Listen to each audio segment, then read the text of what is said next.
దేవుని ముఖ దర్శనం చేయకుండా, దేవుని స్వరాన్ని వినకుండా, దేవునిలో ఆనందించకుండా, దేవుని ఆత్మ పొందకుండా, ఆత్మీయ వరాలు లేకుండా ఏది నిన్ను బంధించుంది? ఏది చేత నిర్బంధించబడ్డావు? ఏదో ఒకటి నిన్ను నియంత్రిస్తుంది, ఏదో ఒక బలహీనత నిన్ను పట్టి నడిపిస్తుంది. దానికే నువ్వు బానిసమైపోయావు, అదే నిన్ను ఏలుతుంది. ఏ కార్యం అది? దేవుడంటే ఇష్టము లేకుండా చేసిన కార్యమా?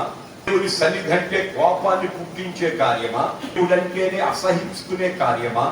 దేవుని పిల్లలంటే దూషించే కార్యమా? ఇదిగో శరీర సంబంధంగా కొట్టాలనిపించే కార్యమా?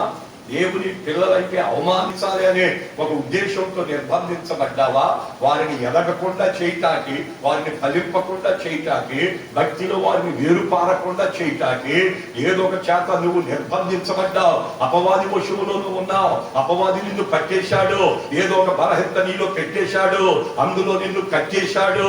అందుకని దాని నుంచి విడుదల పొందలేక అందులో కూరుకొని కష్ట నష్టాలతో, బాధతో, వ్యాధితో, భయంకరమైన పరిస్థితితో కడకు నరకానికి గురి అయిపోతున్న నిన్ను ఆయన చూచాడు. దేవుని